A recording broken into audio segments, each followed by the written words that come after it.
So, Chioma, what are your thoughts?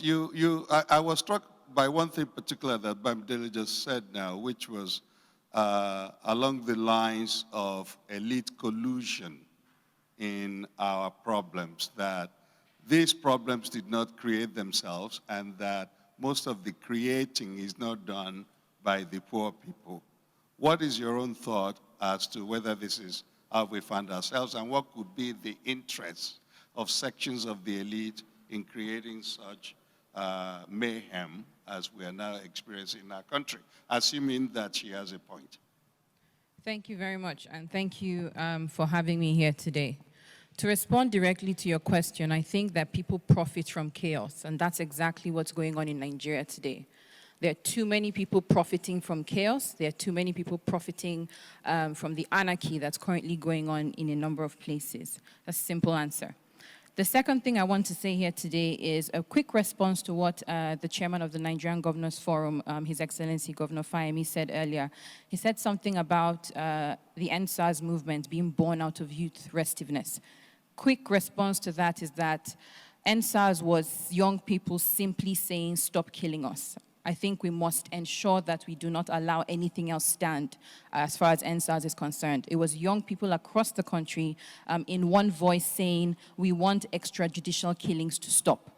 And the poor handling and insincerity of the response that we saw, coupled with the infiltration of the protests by hired mercenaries, led to the carnage that we saw around the country.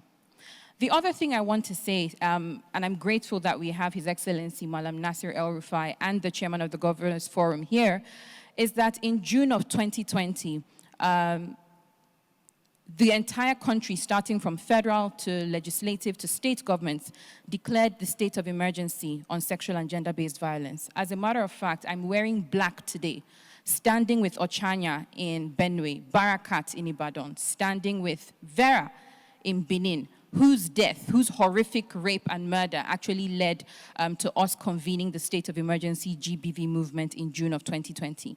9 months after everyone in this country declared a state of emergency, after the interministerial committee was formed, what are the structural, cohesive, and sustained responses to sexual and gender-based violence in the country? If we have states where governors are sending survivors of gender-based violence back to their abusers. If we have a nation state where how many months after, the very person that sparked all of the protests across the country, we still don't have justice for her. So that's a question to the governors here present. And this is despite the fact that within the two states here, so Kaduna and Ekiti, there have been laudable strides as far as response to sexual and gender-based violence is concerned. But if we have 2 states out of 36, or 3, or 4, or 5, we're still doing very poorly. If you look at the Violence Against Persons Prohibition Act of 2015, how many states have passed it till today? Look at the Child's Rights Act of 2003, 17 plus years. How many states have passed it? Nigeria currently has the highest number of out-of-school children in the world. And we still can't pass a bill that sends kids to school? So when we think about why are we here? First of all, people aren't in school. They are not restive. They are uneducated, without a means to fend for themselves, without a means to feed themselves or cater to their families. And our population is expanding and exploding. So what do they try to do? Everyone's trying to survive. The final thing I'm going to say, how do we pull ourselves back from the brink?